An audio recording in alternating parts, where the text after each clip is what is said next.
Thanks, Alice. Players in the area.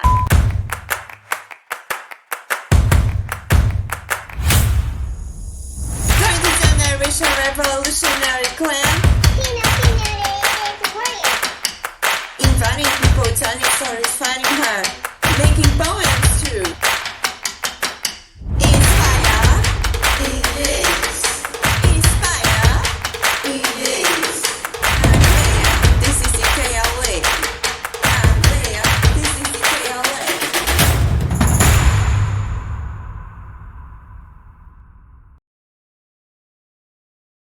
I'm from New England in the US. And I had posted about promoting my audio drama called the StarWell Foundation. It is about basically what if hospital kids were asking to meet not the usual celebrities or athletes, but instead supervillains.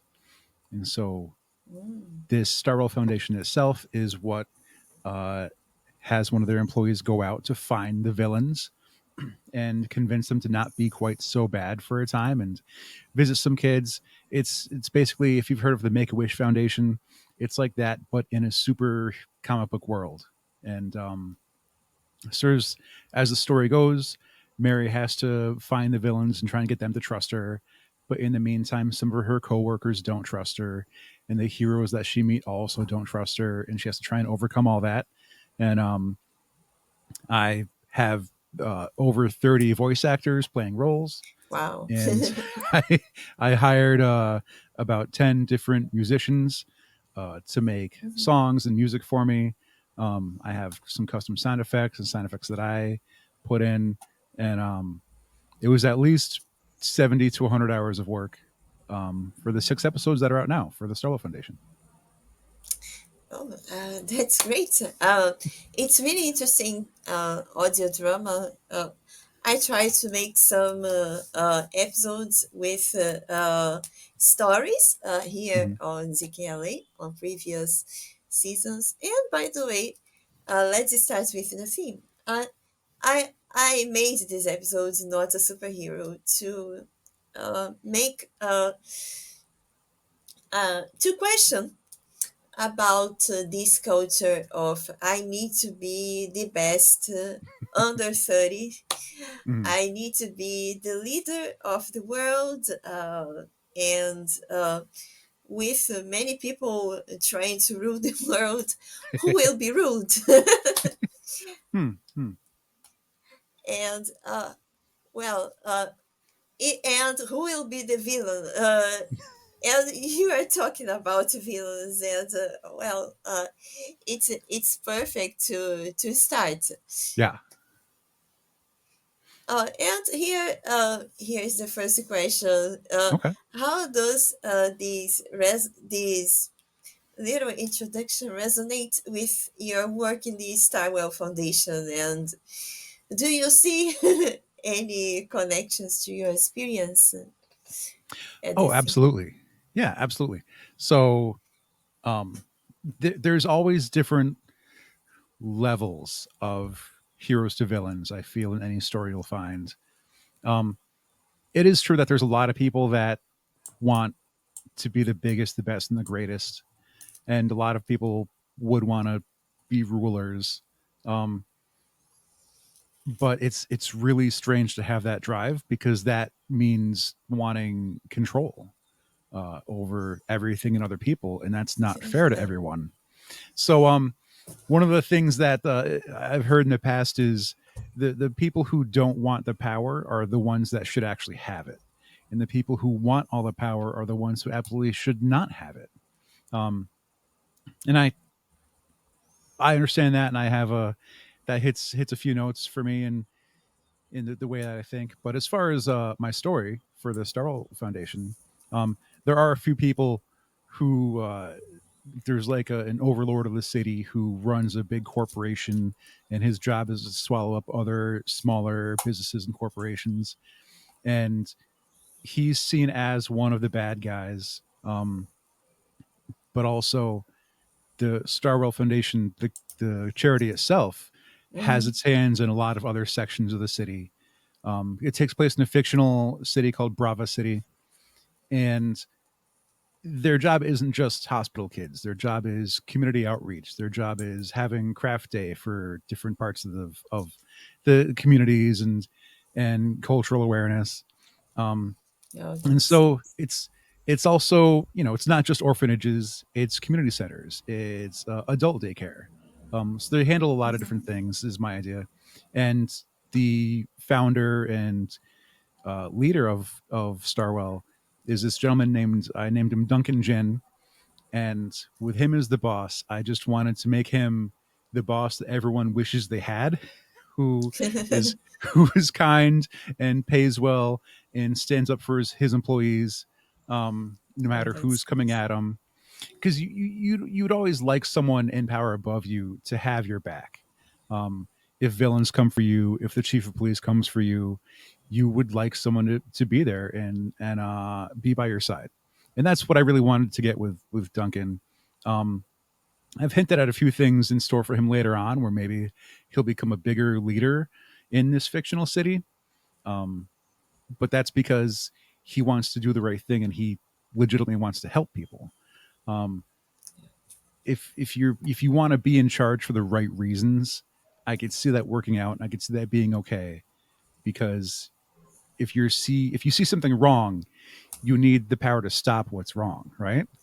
You need the power to enact change and help. So it's a give and take. It's wanting to share what's going on and not just control it is one of the biggest things, as you mentioned, for people who want to be the top of the world all the time.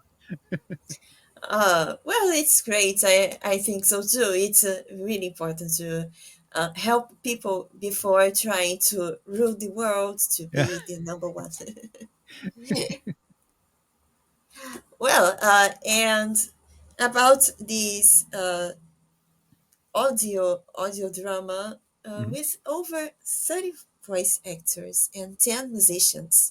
How do you manage such a collaborative and creative process? It's a huge team. Oh, it is. It is. Yeah. And this is the first time I'm attempting something like this.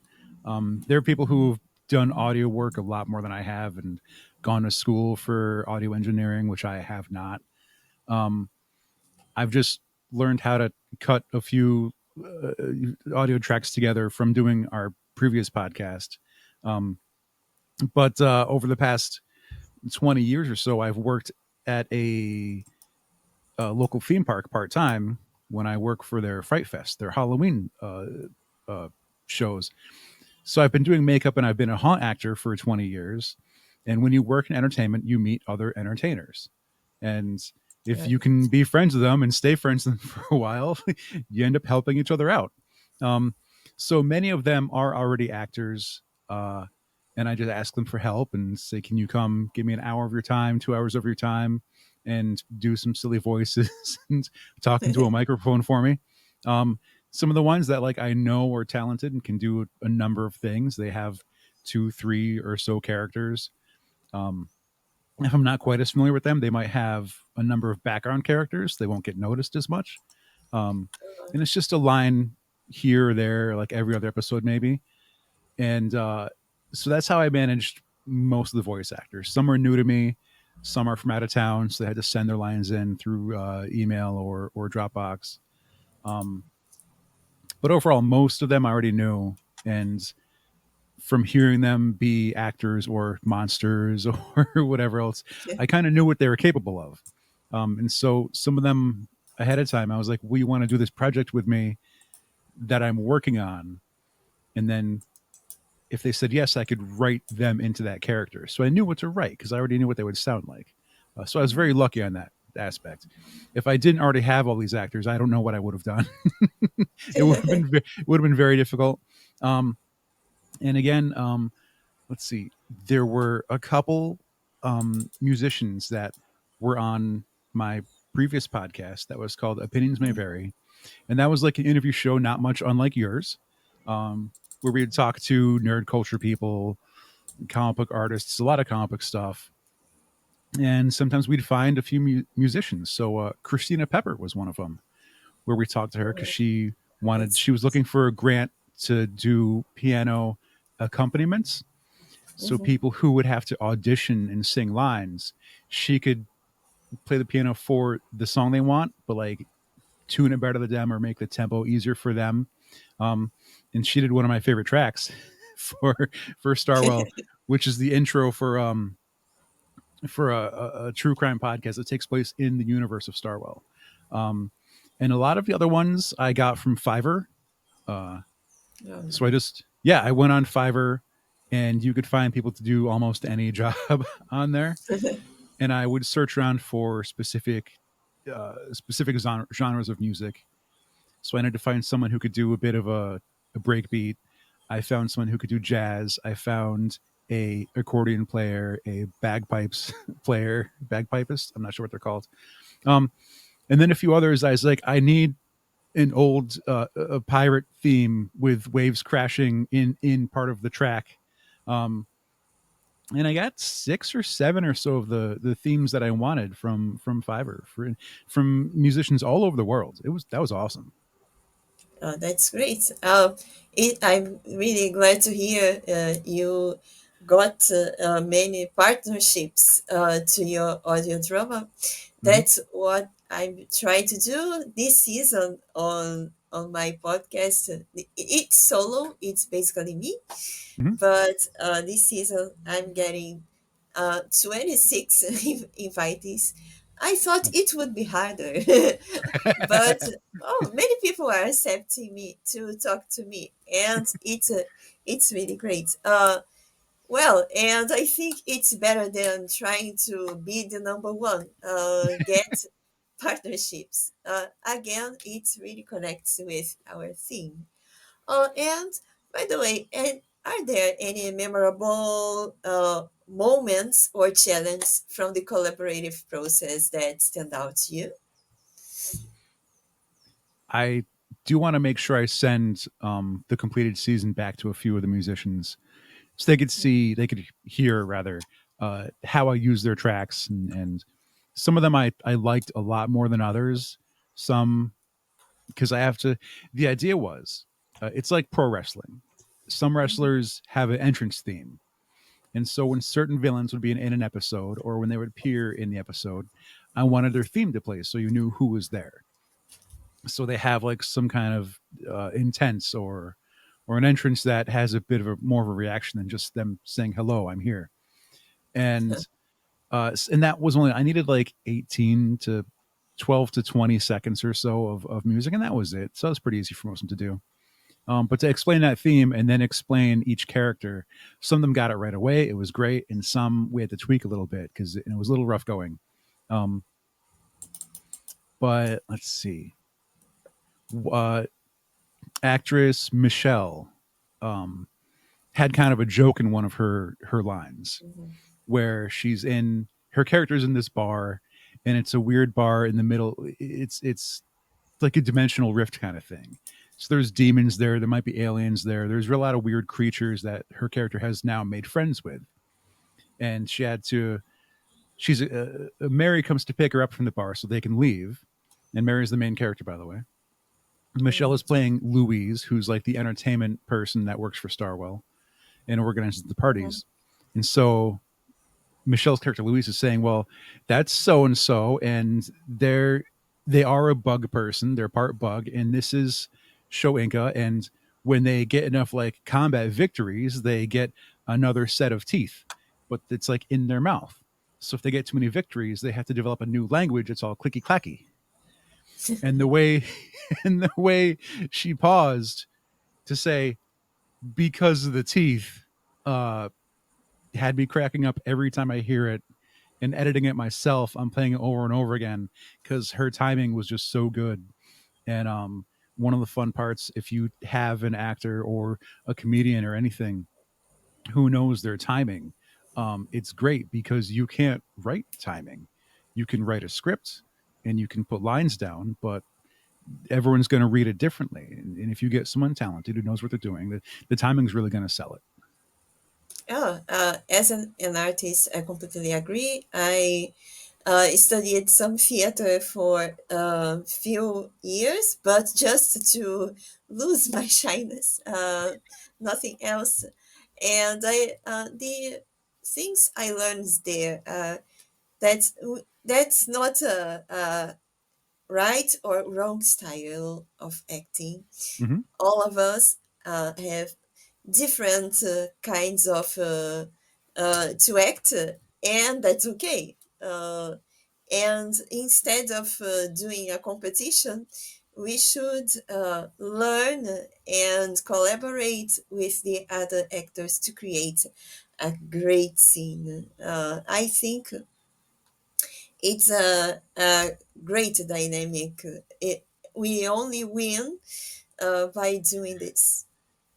Yeah, you're building together is the idea. Yeah. Yes.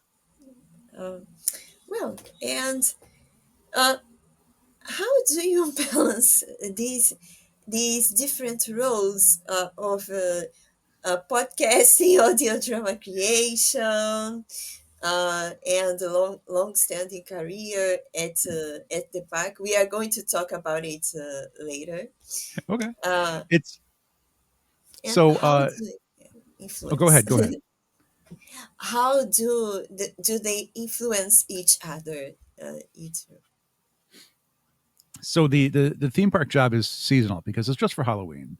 So it's about 2 months between September and October, and that won't take up too much of my time.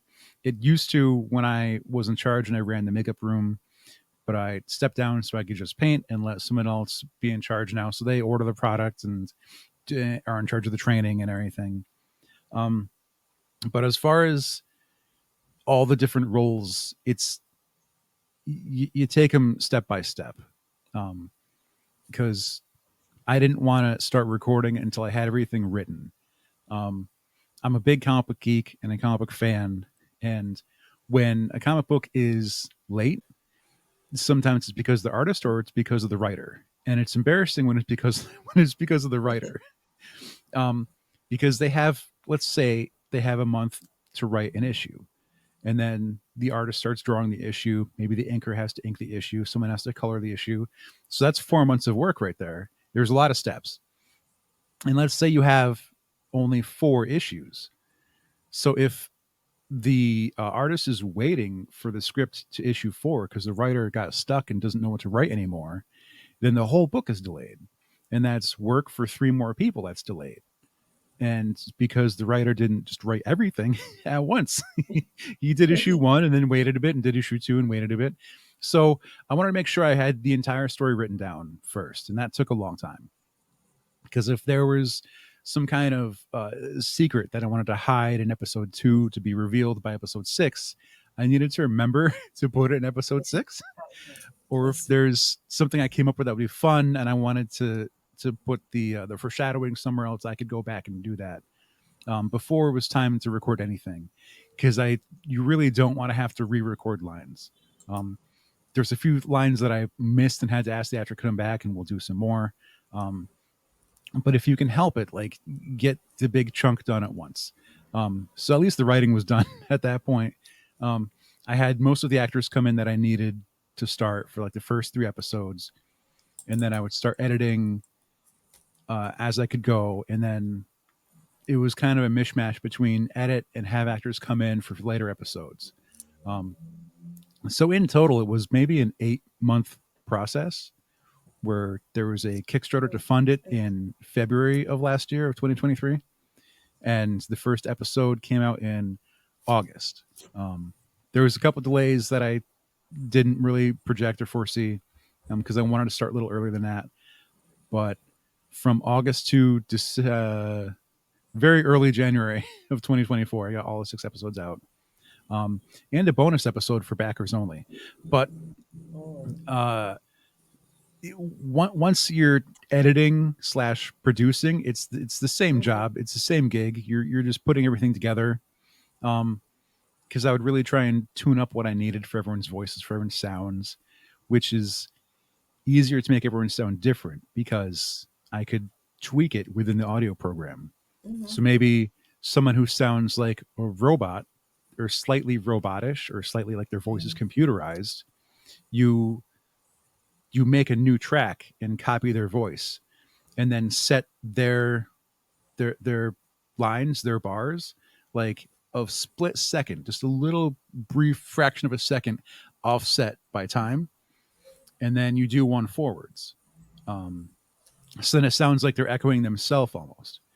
Uh, and that's a really fun effect, but no one's going to know who that actor is now because there's too much going on there. So I don't know if I would call that the editing part or the production part. But as far as Mhm. sourcing the sound effects and background music and background sounds and putting all that together, that was month by month as I needed it for the episode, because I put the episode out when I was done with it. I didn't really have a very good schedule because I felt I was already behind. So as soon as I was done, it's time to post it and get listeners to start listening. Um, Oh, yeah, editing process. I know it's really hard. I think it can make it or kill it. mhm, It's the most important process of podcasting. It's really important. And about the robot voice, I have a story from a French friend I have. mhm. I I wanted to give him an audio, and instead of reading, I put at one of those AI readers Oh. text to speech, and then he answered me, "Okay, the text is wonderful, but it sounds like a robot talking." I couldn't stop laughing. Yes, it is.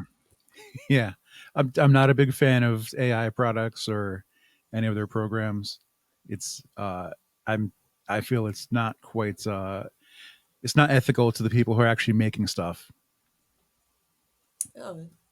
Oh, completely. And in acting, it will sound weird, crazy Hmm. to put a robot talking. Uh, Only humans can do some changes in the Hmm. voice and some tones. To me, it's like the drawing. Nowadays, we can create anything with AI, but when we see the results, they finish weird. I looked at a anime character with three careers of teeth, and I was Yeah, looking, what is this? extra But fingers, and you don't know how many legs they have. Yeah, yeah, yeah. but well, something that there are something technology will never do. Only us humans. Okay. Well, how did the support from backers, you talked about Kickstarter, Mhm. how did the support from backers impact the production and overall quality of the audio drama? I had done a what I call the pilot season in 2020, Hmm. which was 2 episodes, and they were shorter. They were about 20 minutes each. Um, the episodes for season one, the full season, are about 30 minutes at least. And the pilot season was free. That was my friends just volunteering their time Hmm. and reading lines. So knowing I needed much more for 6 episodes, really, I just wanted to be able to pay them. Sometimes you see Kickstarters or crowdfunding campaigns, and there's always an element that, like, the person's just going to keep. Uh, and I want to make sure they could tell that wasn't going to happen, because there was no editing bracket or production bracket in my pie chart for me. It was all going to actors or the musicians, or to license already made music, or producing the physical rewards. Um, the most difficult thing for me was that since the the show would be posted public for everyone, it's free. Anyone can listen to it. Um, so what are the people paying for if they're not getting something just for them? And so I had to find ways to give them things. There's two physical rewards between like a little ID badge that I made, so you could be a intern for StarWell yourself, and Uh-huh. there's a QR codes for a secret file for there's bonus episodes that I put in that file for them that only they'll get to listen to. And I had a pin made by my friend Brett, who also voices the main character Malvarmo. He made a series of pins of they're different colorways, but they're a jack-o'-lantern with bat wings, so it's a flapjack. Um, so I asked him to make one in the StarWell logo colors. And so that was a physical word. Others were name a person, place, or thing in the show. And those went really fast because people were excited about that. So a backer named the mayor a park that's a location for a news broadcast was named by a backer, things like that. A Mhm. secret location where a bus drops off the bad guys, that's a from a backer. Um, so it's difficult trying to find reasons for them to trust me and want to back the project.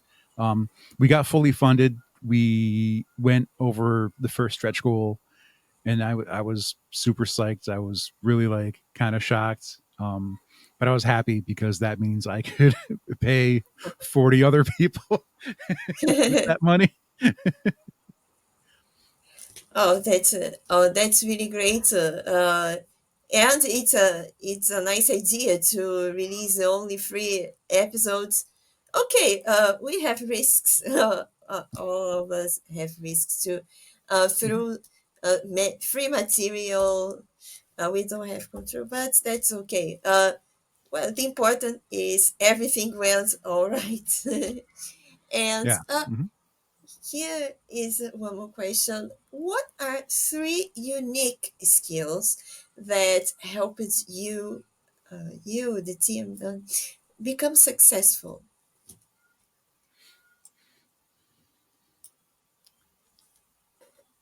I guess honesty is an important one because if I wasn't honest with the backers, then I wasn't honest with my actors who are willing to come lend me their time and their voices.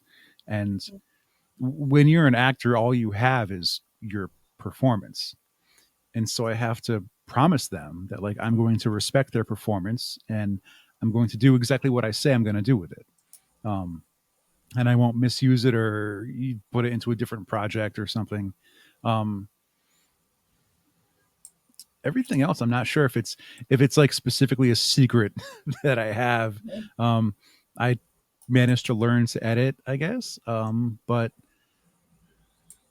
a lot of these have been from lasting relationships.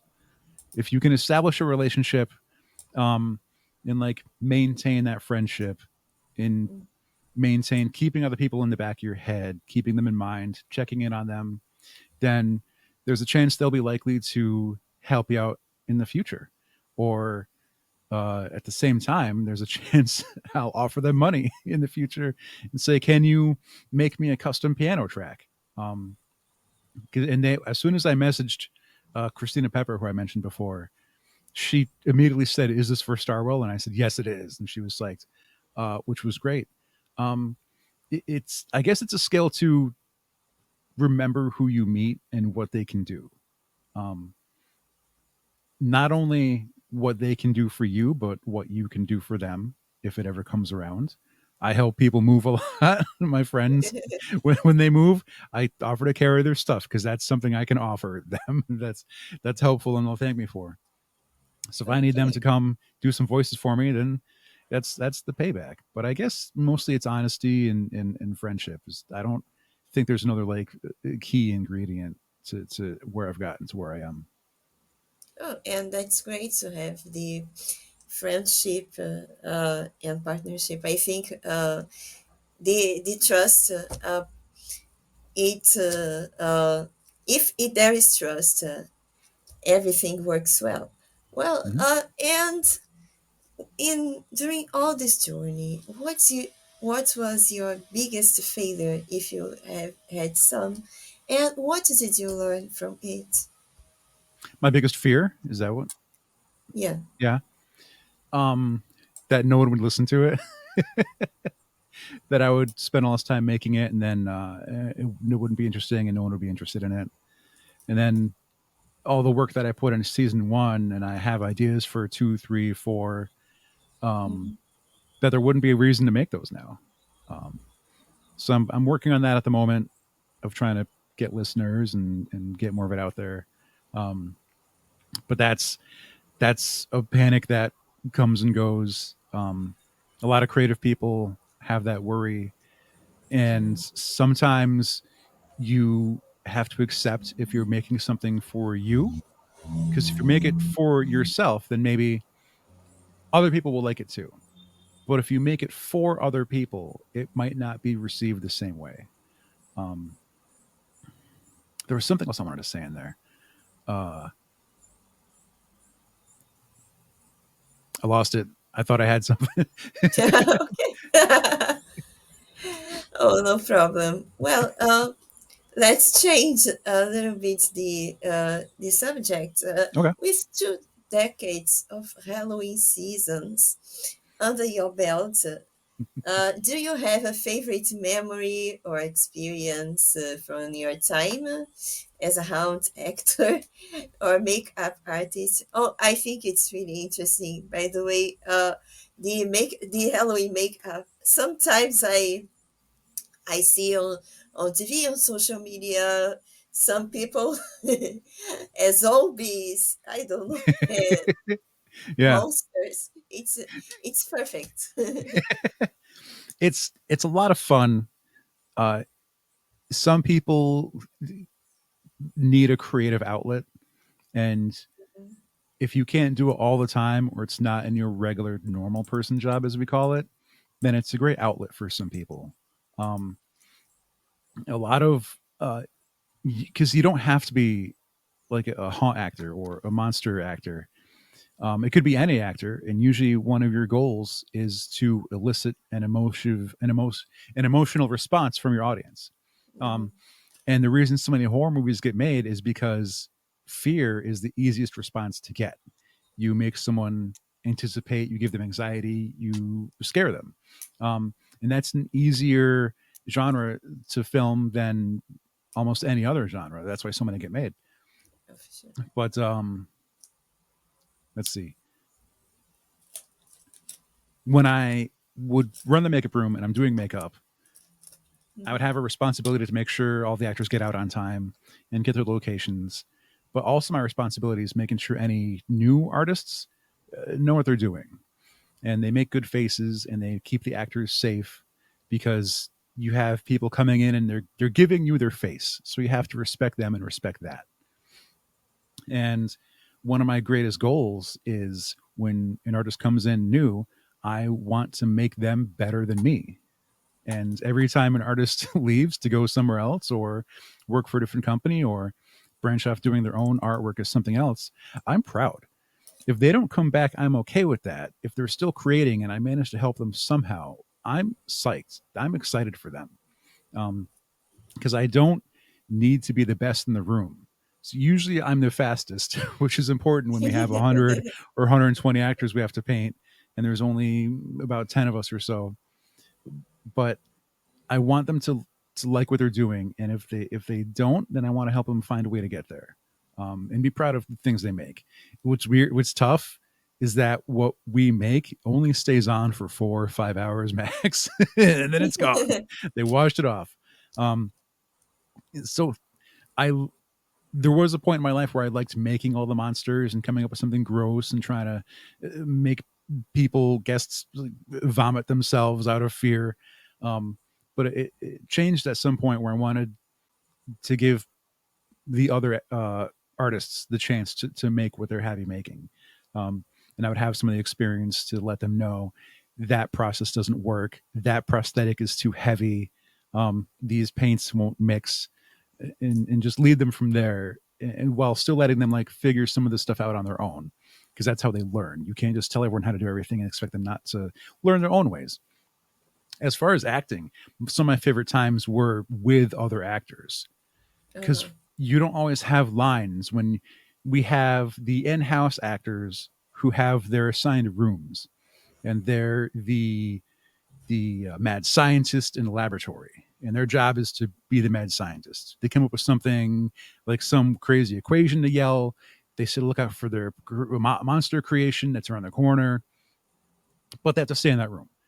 In other locations, we have what we call the midway monsters, where the guests are all around you. You're just in between like the retail shop and the water gun games, because this is a big theme park. Mhm. And so you just roam around wherever you want, and whatever you can do to work with other actors in your area. Maybe your characters are related. Maybe their character killed my character and I'm seeking revenge. Are they afraid of me or am I afraid of them? And it's like improv, but just horror related. and and you see if you can come up with some of the craziest stuff and some of the weirdest things to say and do, and getting that reaction from guests. I've made a crowd of guests sing me lullabies, because if they didn't, this murder doll that I created would strangle me to death, and they needed to sing to shut it down. And I'd tell friends about this, again, a professional wrestling friends, and he goes, and they would just sing, and I was like, yes, because I told them to. I got them in the moment. They were there with me. They didn't want to see me get strangled by the murder doll, and so I convinced them to do what I'm telling them to.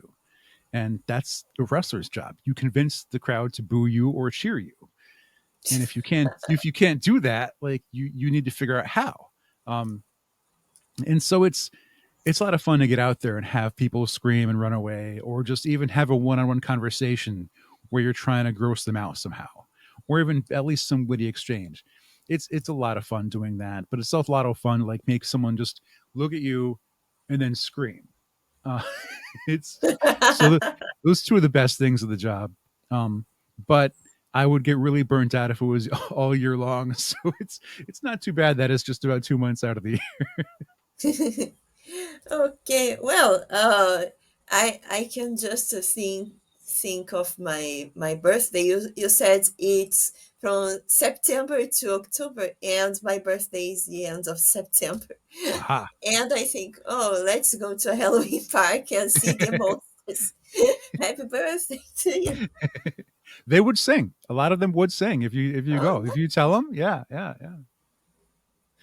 oh, that's nice. It would be an unforgettable experience, I guess.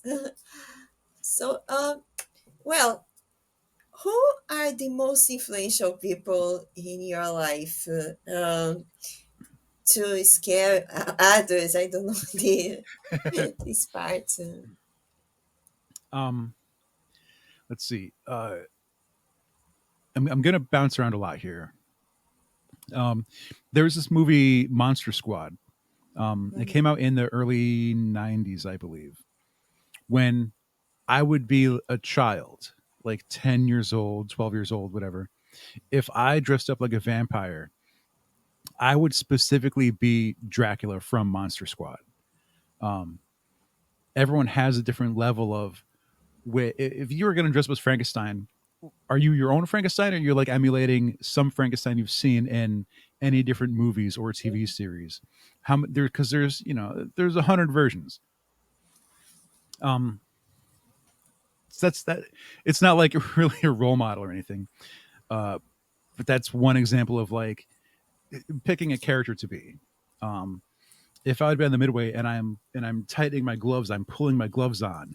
mhm. I'm doing that as the Undertaker. It's not just anyone. Um, in a completely different note, um, my father uh, built a lot of things for us. He's good with his Nice. hands. He went to carpentry school. He's also a firefighter, but he would make things, and then he showed me a few ways of how to make things for myself. Um, so he taught me how to use stuff. My brother got me my tools where I could make a few things on my own. I'm not great at it, but I'm adequate. Well, my craftsmanship isn't excellent. It works. It's okay. But I did learn to appreciate what I've made and take some pride in what I have produced. Um, and I get that from my dad. My dad's made a lot of things, and I learned from him how to appreciate something I built or something I made, and that someone else will enjoy. Even if I'm really weird and he's pretty normal, and we're not going to build and make the same things. Like he doesn't get why I'm making an audio drama, you know. But but I I take some pride in what I've made, Um, that's the best two I could think of at the moment. Because there's always, I don't know if any artist can name one artist that is their favorite or that might be a role model. Um, Mhm. Everyone's going to say Rick Baker as far as creature making effects, because he's made so many things. Uh, and Greg Nicotero, who uh, was the head of makeup department for Walking Dead for the TV show. Um, Oh. yeah, and so there's always going to be like anyone could pick a number of artists, and or even in comics, there's always a dozen artists, and I couldn't really narrow down just one to say, well, it's them or it's this one specific scary monster. There's got to be a lot of them, and I can't really pick just one. Okay. Well, family is always family. I talked about this in another episode. That when I started doing theater classes, the one of the teachers asked me to think myself of a tree, and all my branches are the family members, the friends I have, and I every role I needed to make, I had to look at one of these branches, and to me, it helped me a lot because, for example, when I had to do I don't know, a crazy character, aggressive one, I thought about Mm-hmm. my sister, my aunt. They are really aggressive when they want. They are kind women, but when they are aggressive, and even incorporate some friends personalities. It's really important. I think it's really hard to choose only one person. That's why this the superhero thing, it's good when you are a child. It's easier to ask, oh, who is your favorite hero? And then the Mm-hmm. child Mm-hmm. answers. But as an adult, when we live, we start getting even more role models to our lives, not only Mm-hmm. one. Mm-hmm. Yeah. Well, and are there moments where your experiences at the theme park, the Halloween, inspired new ideas for the StarWell Foundation, to your podcast, to any other the project? the the most help that I got was that's where I met so many of my friends, and knowing, let's say, one friend has a very good heroic voice, and I would write them in the character who, and I once when it's time to record, and I get to say, give me your most heroic Superman voice. I know what that already is. I know what it's going to be because I've heard him deliver it before. Versus when I would say, give me your best Lex Luthor. Uh, I've heard him do Lex Luthor before, and that's what I'm looking for. Um, but so much of what I do haunting is on the spot. It's very there's no planning for it. You might have a line or two in your head, but every audience member is going to react differently, and you can't always plan for their reactions. Whereas once I'm writing the script, I'm editing it out. It's all in a blueprint. It's like building a house, and it's all going to stay the same until something small might tweak it a bit, and maybe I'll make a small change to something here or there. But I want it to stay the same from beginning to end, and I'm not sure if there's a lot. There's a few things as far as immersiveness. When you go into the right haunt, they'll have background sounds. They're not actually in the area, but if they want you to think you're walking through a forest, they'll have a twig snap. They'll have a growl from behind you somewhere.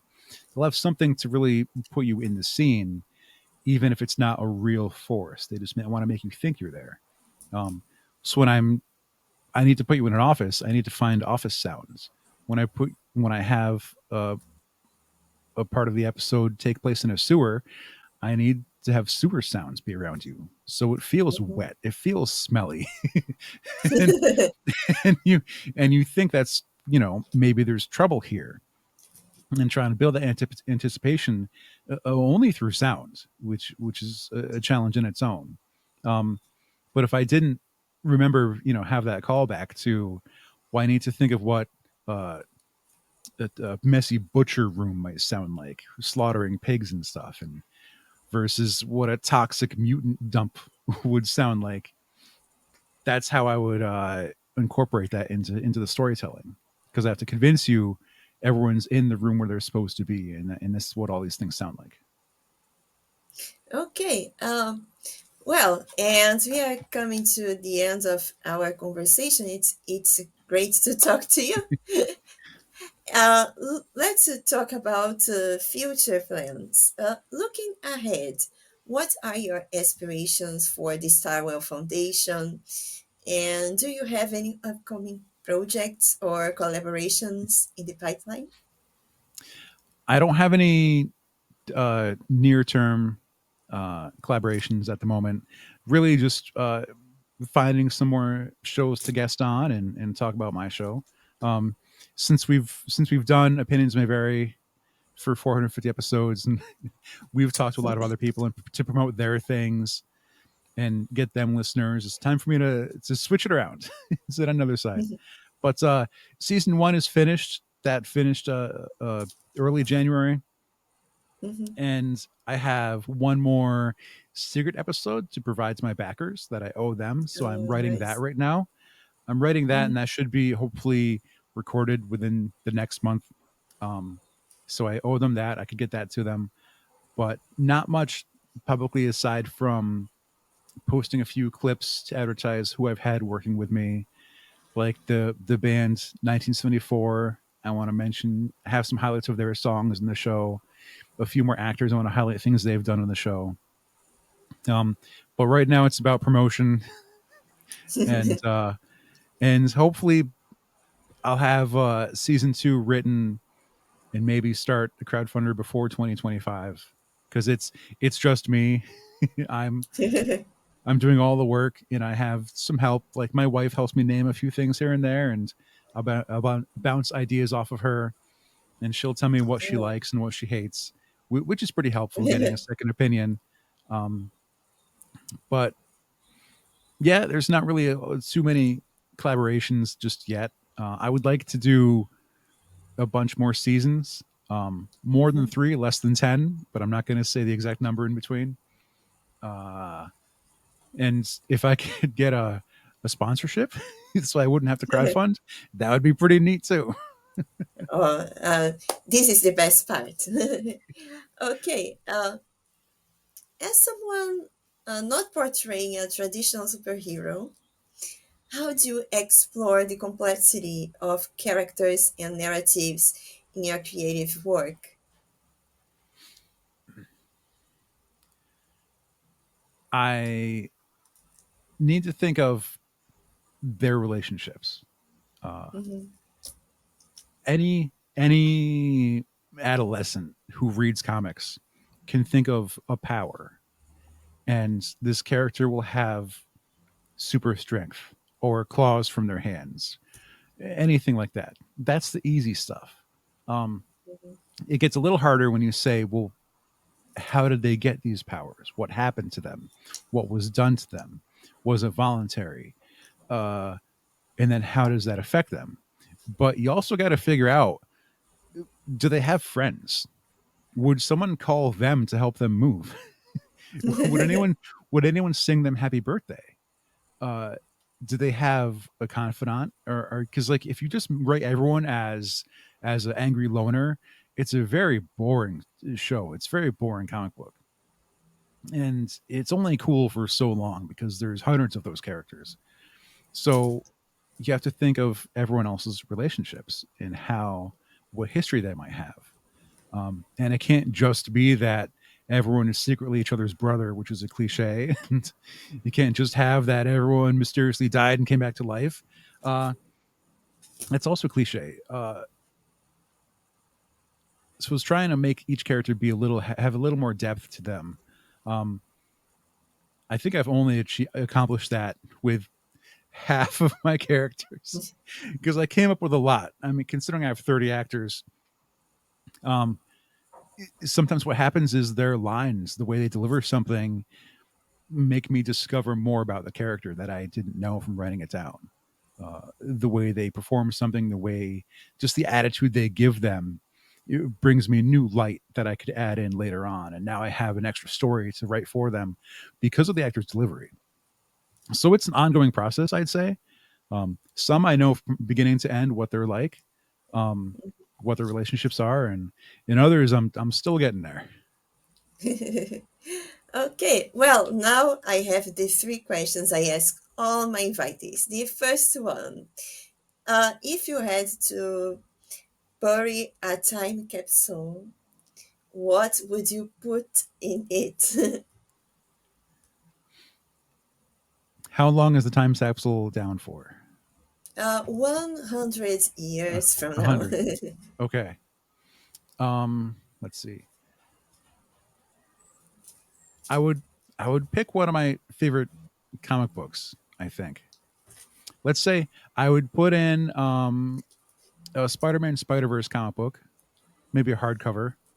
Um, I would find something really old because I don't go antique shopping, but I go to a lot of thrift stores or flea markets. I would purposely Mhm. find something much older and put that in just to, just to confuse that, just to be confusing. Oh, it would be great. But comics. Like I found like opera glasses that are 80 years old or something, and I was like, yeah, deal with these. That'll really confuse them. Why are there opera glasses in here? Um, let's see, maybe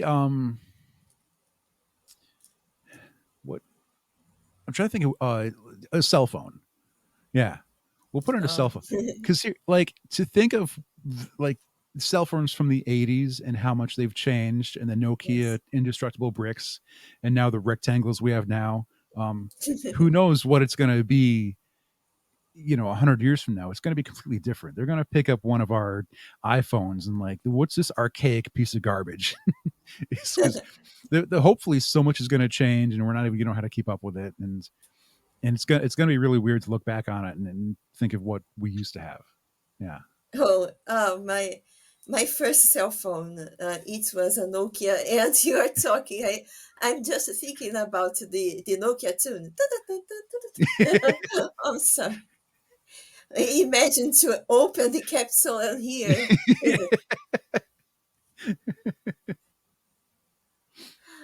Okay. Well, and now the question two. Do you have a final message to our listeners? Where can they find you online? Um, all all the updates and episodes are posted at omvpodcast.com because OMV is Mhm. opinions may vary. We've had 10 years of episodes there, and that's where the StarWell is. Um, opinions may vary on Instagram is where all the current updates go. So that's where you could find those. So with all the interviews and talkings that we've had over 10 years of that podcast, interview shows like yours, um, Mhm. the most advice that I could put together into a simple phrase is to just do the thing. So many artists wouldn't be where they are unless they started drawing something. And once they draw something, they have to have something they want to pitch or sell or make. And you have to Mhm. work on that. If you want to make a webcomic, you have to start drawing a webcomic. If you want to make music, you have to learn an instrument. If you wait for the perfect moment, it might never show up. You just have to start doing it. It's not easy and it might not be cheap. You'll have to find ways around it, but you have to start the thing. You have to do the thing. And even if it's not finished, you can't wait too long, because Even bad content is better than no content. No one will know you exist if you never post anything. If you post something and then you get better in 2 years, well, there's something to look back on and see how much you've improved. It's okay. Um, you have to start making if you would like to make. If you want to consume, that's great. Then listen to the podcast, watch the YouTube, read the books. That's fine. You could do that. Um, but if you are a maker and you want to create, you can't just say that's what you want to do and then never actually do it. At some point, you need to start. Oh, I completely agree with you. That's a great message. And the last question, TKLA's doors are always open to you. Would you come back if you could? Sure, absolutely. Yeah, this Uh, was this that's was fun. oh, I'm glad to hear that. And thank you very much for giving me your time, some insights. It was a really I think a different world, but in the end, it's art. We are all artists. And see you around. Thank you so much for having me. I appreciate it.